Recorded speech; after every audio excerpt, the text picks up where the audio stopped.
Friend, एक चीज़ का आपने लाजमी जहन में रख लेना है कि सऊदीया में हरम शरीफ में निकाह के लिए आप किसी भी वीज़ा पर जा सकते हैं, आपको रिस्ट्रिक्शन नहीं है। चाहे आपके पास टूरिस्ट वीज़ा हो, बिजनेस वीज़ा हो, इकामा होल्डर हो, या ज़्यादातर जो फैमिलीज़ हैं वो उम्रा वीज़ा पर आती हैं, तो कोई किसी किस्म की रिस्ट्रिक्शन नहीं है। आप उम्रा वीज़ा पर भी सऊदीया में जाके अपना निकाह करवा सकते हैं। अस्सलाम वालेकुम फ्रेंड्स, आज की वीडियो में मैं आपको बहुत अहम मालूमात देने लगा हूं कि बहुत सारे लोगों की ख्वाहिश होती है कि वो मक्का और मदीना पाक में जाकर अपना निकाह करवाएं।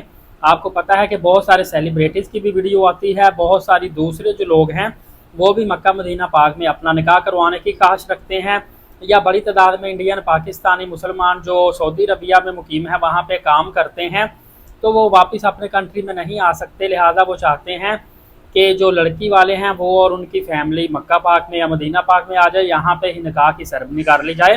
तो आपको बताता चलूँ कि इस वक्त जो निकाह है, पहले तो ये होता था ना कि जो बंदा चाहे वहाँ पे जाके निकाह कर लेता था, जो चाहे हरम में बैठ के निकाह कर लेता था। उसके बाद ये बैन कर दिया गया है। अभी भी लोग क्या करते हैं, सिर्फ 2 4 5 लोग अगर जाएँ, सादी सी ड्रेसिंग में जाएँ, कोई भी अपने साथ अपना कोई मुअल्लम ले जाएँ, निकाह कहाँ ले जाएं, तो वो वहाँ पे आसानी से निकाह करवा सकते हैं।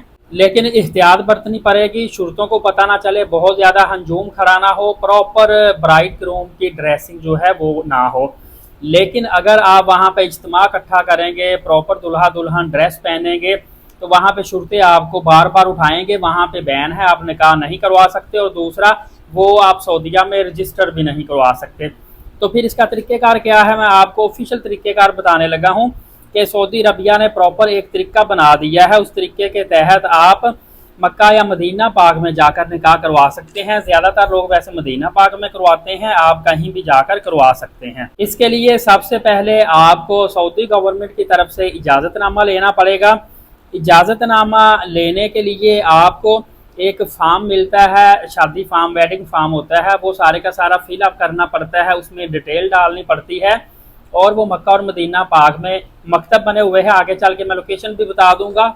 या फिर आप मक्का या मदीना पाक में वहाँ के जो खादमीन हैं या मुलाजम हैं या शुरता है, उनसे पूछ सकते हैं, वो आपको मकतब का बता देंगे। वहाँ से आपके बिहाफ पे कोई भी आपका जानने वाला पूरी डिटेल दे के इजाज़तनामा ले सकता है। इजाज़तनामा लेने के बाद आपको स्लैब मिलती है, वक़्त और जगह का तयन होता है कि आपने इस गेट के पास या फ़लाँ जगह पे या फ़लाँ मसल्ले पे इस वक्त जाकर बैठ जाना है। वहाँ पे सऊदी अरबिया की गवर्नमेंट की तरफ से शेख भी आ जाता है और शेख वहाँ पे आपका निकाह करवा देता है। इसमें एक चीज़ का आपने ख्याल करना है, मक्का और मदीना पाक के लिए प्रोसीजर सेम ही है, और इजाज़तनामा कोई भी बंदा ले सकता है। ज़रूरी नहीं कि लड़की के घर वाले आके इजाज़तनामा ले या दुल्हा ले, ये ज़रूरी नहीं होता। इसके अलावा आपको बताता चलूँ कि जो टोटल प्रोसीजर फ़ी है ना इसकी, वो तकरीबन 450 से 500 रियाल ऑफिशियल फ़ी होती है, जो आपने सबमिट करवानी होती है। क्योंकि जब आपका निकाह हो जाता है उसके बाद फिर आपने टेस्ट करवाना होता है, निकाह नामा ministry of foreign affair MOFA से, और उसके बाद फिर इसको सबमिट करवा के प्रॉपर रजिस्टर करवा देना होता है, ताकि कल को आपको रिकॉर्ड चाहिए हो तो सऊदी गवर्नमेंट की तरफ से आप रिकॉर्ड भी निकलवा सकें। इसमें मोस्टली लोग क्या करते हैं, ज़ाहिर है अच्छे होटल करवाने होते हैं तो ट्रांसपोर्ट का अरेंज कर लेते हैं, और शटल होटल जैसा कि किस्वा टावर हो गया, लिमरेडियन हो गया या फोको वगैरह हो गया, इस तरह के जो 4 स्टार अच्छे कैटेगरी के होटल हैं, दूर थोड़ा होते वो ले लेते हैं, या 3 4 किलोमीटर के फासले पे पूरा एक अच्छा सा घर ले लेते हैं। जिनकी फैमिली ज़्यादा होती है, महीने के लिए 2 महीने के लिए भी घर आसानी से मिल जाता है और सस्ता मिल जाता है। इसी तरह जो शादी के बाद खाना वगैरह दावत वलीमा का सिस्टम होता है, ये किसी भी अच्छे होटल में, पाकिस्तानी है तो वो पाकिस्तानी होटल में अरेंज कर लेते हैं, इंडियन है तो इंडियन होटल में अरेंज कर लेते हैं, या फिर आपको पाकिस्तान इंडिया से भी इवेंट ऑर्गेनाइज़र मिल जाएंगे जो सऊदीया में ये सारा काम सर अंजाम देते हैं, और इवन के सऊदी अरब में भी इवेंट ऑर्गेनाइज़र मिल जाते हैं। इवेंट ऑर्गेनाइज़र जो है वो आपको हफ्ता 10 दिन के लिए रूम भी प्रोवाइड करते हैं, खाना भी आपको देते हैं, ट्रांसपोर्ट फैसिलिटी वगैरह तकरीबन 4500 सऊदी रियाल पर पर्सन के हिसाब से, या हर एक का अलग अलग रेट होता है।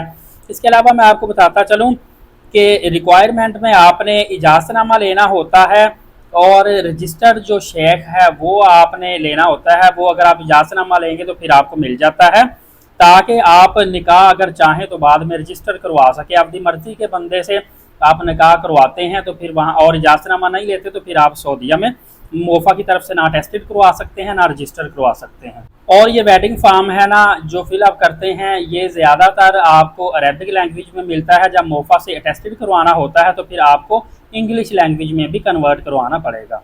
तो फ्रेंड्स ये मुख्तसर सा तरीका है, कोई ज़्यादा मसला इसमें नहीं है, क्योंकि अगर आपने सऊदी गवर्नमेंट की तरफ से इजाज़त ले ली तो फिर आपका सारा मसला हल हो जाता है। हरम शरीफ में आपको किसी किस्म की फिर टेंशन नहीं होती कि शूरतें ना उठा दे, कोई मसला ना बन जाए।